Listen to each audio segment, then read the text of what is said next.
souvent elle se plaignait qu'elle avait assez mal le soir quand elle dormait en bas du dos. Et même au-delà de ça, elle était pas super bien. Et le fait qu'elle soit mal, en fait, causait pas mal d'embrouilles au sein de notre famille. Et à un moment, tellement que ma mère, elle trouvait que l'ambiance de la maison était angoissante, pesante, elle s'est dit, eh bien, qu'elle allait contacter un médium. Alors bien sûr, elle ne l'a pas contacté comme ça facilement, pas du tout, ça s'est fait naturellement, à vrai dire. En fait, ma mère, elle a une sœur qui a comme ami un médium. Et c'est quand ma mère, elle en a parlé à sa sœur de cette histoire qu'elle vivait et que voilà, elle se sentait pas bien dans la maison, qu'elle a décidé, sa sœur du coup, de lui donner le contact du médium qu'elle avait, de son pote, pour bien qu'il vienne un petit peu dans notre maison, pour voilà, tâter un peu le terrain, pour nous dire ce qui se passe, pour voir s'il ressent des choses et nous purifier la maison. Car le but principal, c'était quand même ça, c'était de mettre de la sauge dans toute notre maison pour la purifier au cas où il y aurait des entités malsaines. Et vous allez voir que on n'était pas au bout de nos surprises. Un jour, donc, ce fameux médium, il va se ramener à la maison. À ce moment-là, moi et mon frère, on comprend pas trop, on n'avait pas trop été mis au courant de ça, à vrai dire. Mes parents avaient préféré rester un petit peu flous sur le sujet, même si on n'a aucun tabou, mais juste voilà, bon, voilà, c'est un médium. Qu'un médium vienne, ça nous faisait ni chaud ni froid. Mais s'il peut faire du bien à notre maison, bon, pourquoi pas, quoi. Et même mon père, il était super sceptique, voire il y croyait pas du tout, quoi. Depuis ce jour-là,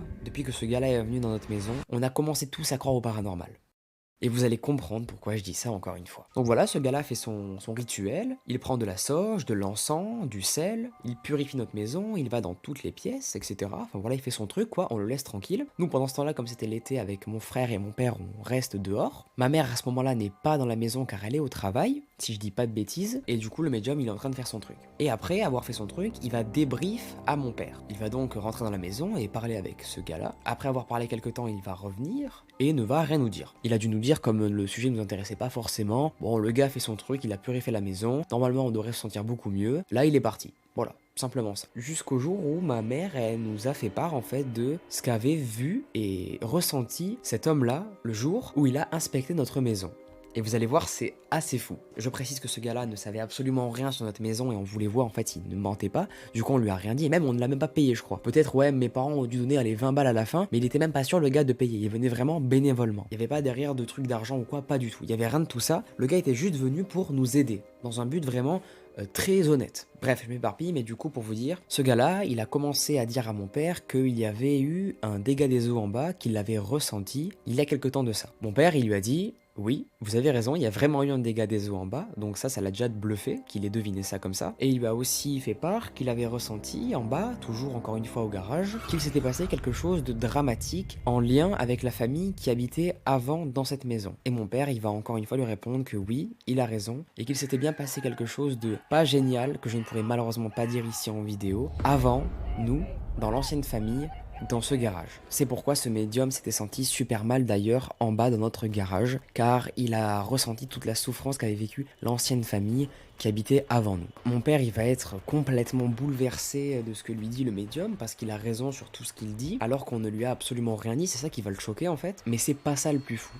Le plus fou, c'est que le gars, sans encore une fois rien lui dire, il a réussi à comprendre et à élucider pourquoi ma mère, elle avait un problème dans sa chambre, là où elle dormait. Le fait qu'elle ne se sente pas du tout à l'aise, c'était complètement normal, parce qu'en fait, il faut savoir que le médium, il a dit à mon père que dans la chambre, là où il dormait, il y avait une dame avec un chignon qui était là et qui attendait dans un coin de la chambre. Le médium a donc fini par dire à mon père que voilà, il avait tout purifié, que normalement on devrait plus avoir de problème. Il avait raison, sauf que il m'est arrivé à moi, quelques temps après, encore un truc très bizarre. Ce truc bizarre, ça va être le dernier truc bizarre qui m'est arrivé dans cette maison-là, et je vais vous le raconter maintenant.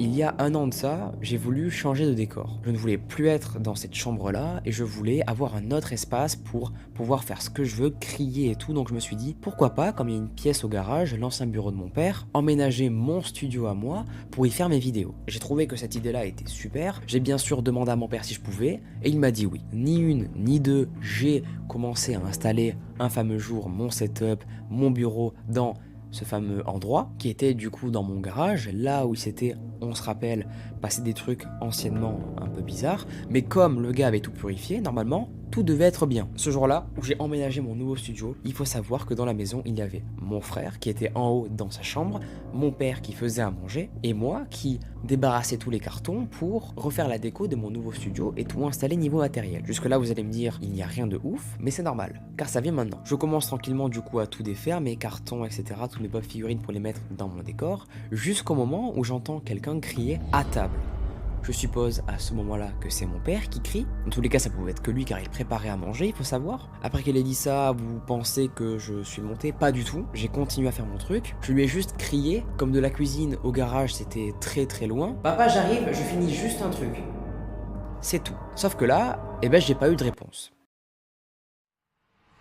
Ça ne va pas plus me choquer que je n'ai pas de réponse de mon père, car c'était souvent fréquent que mon père m'engueule, me dise à table, que moi je rétorque et qu'il ne me réponde pas. Ça arrive d'ailleurs, je pense, ça à tout le monde. Donc voilà, je poursuis mon truc, je continue à ranger, à installer mon setup, et au même moment, j'entends une personne descendre très vite les escaliers, qui menaient à mon garage. Et c'est là où je me suis dit, bon, mon père va me défoncer, il va me dire, bon Léo, c'est bon maintenant, à table, bouge-toi le cul. J'entends la porte de mon studio qui commence à s'ouvrir, et quelques secondes après, je vais sentir, derrière ma nuque, quelqu'un me donner une petite baffe. Comme on l'aurait tous fait, à ce moment-là, je vais sursauter, me retourner et dire, papa, t'es trop con, putain, me fais plus jamais de blagues comme ça. Sauf que quand je me retourne, y a pas du tout mon père. Il y a personne dans la pièce, je suis absolument tout seul. Et je vous avoue que là, j'ai eu pas mal peur. J'ai ressenti quelque chose que je n'avais jamais ressenti, un frisson de peur, une sueur froide que je n'avais jamais ressenti auparavant. Je vous assure que ce n'est pas romancé, il s'est vraiment passé ça de A à Z. Je me suis retourné et j'ai vu qu'il n'avait absolument pas mon père. Les bruits de pas alors, c'était qui dans l'escalier? La personne qui ouvre la porte, ce bruit-là, c'était qui? J'entends des bruits frérot, c'est fou ce qui... C'est mon père qui coupe du bois en bas. C'est mon père qui coupe du bois, j'ai eu peur un petit peu. Je vous avoue qu'à ce moment-là, je me suis senti mais complètement bête d'avoir pensé qu'il y avait mon père derrière moi et que même c'était un fantôme. Car à côté de moi, en fait, il y avait un tuyau qui va me faire dire « Ah mais non, mais ça doit être sûrement ça qui m'a cogné sans faire exprès et qui m'a fait penser que c'était mon père qui m'avait donné une baffe. » Alors aujourd'hui, j'espère toujours que c'était ça qui m'a donné une baffe, même si j'ai vraiment senti une main qui m'a... hop là, comme ça, taper, c'est fou. Mais bon, je me dis, si on rationalise la chose, c'est peut-être ce tuyau qui, je sais pas, s'est décroché et qui m'est tombé dessus. Même si quand je me suis retourné, ce tuyau n'avait absolument pas bougé et n'était pas devant moi. Je trouve ça super bizarre. Mais si on doit rationaliser ça, pour moi, c'est la seule théorie qu'on peut faire. Donc ma maison était-elle hantée par quelque chose? Par les anciennes personnes qui vivaient là? Ah oui, j'ai oublié de dire le truc le plus important. Mon père. Bah oui, mon père, après ça, je suis du coup allé le rejoindre pour manger, et du coup, à table, je commence à parler et tout, de ce qui vient de m'arriver en bas, je lui raconte toute l'histoire et tout, et il me dit, bah Léo, j'étais pas du tout en bas, déjà de 1, ce n'est pas moi du tout, non, je t'assure que c'était pas moi du tout qui est descendu les escaliers, là, vraiment pas du tout, et ce n'est pas moi non plus qui a crié à table, je n'ai absolument pas crié, il y a 15 minutes, le repas n'était même pas du tout prêt. Donc non, je t'assure que ce n'est pas moi qui ai crié. Il va me dire vraiment ça. Et c'est là où j'ai encore plus ressenti de la peur et je me suis dit, mais what the fuck, c'est pas possible.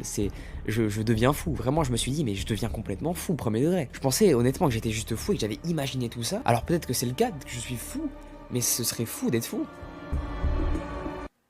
J'arrive pas à expliquer ça. J'arrive pas à expliquer tout ce qui m'est arrivé à part les événements du début qui sont assez explicables scientifiquement parlant. Ils peuvent très vite être rationalisés avec des choses simples comme par exemple des bugs d'électricité, même mon chien qui bouffe la poupée, ça peut complètement même être des erreurs d'inattention de ma part. Il faut savoir que je suis le gars le moins concentré de France, donc ça peut vraiment être aussi une faute humaine, mais des fois je me dis qu'il y a des trucs qui s'expliquent pas trop. Ce sera la dernière fois que je parle de ma maison prénommée hantée, à part s'il se repasse des événements, voilà, je vous tiendrai au jus sur Insta, d'ailleurs n'hésitez pas à me rejoindre sur Insta, ça fait plaisir toujours. Ne faites pas confiance à tout le monde sur internet, vraiment, croyez ce que vous voulez et ce qui vous semble être honnête et crédible, et nous on se dit à plus pour une prochaine vidéo.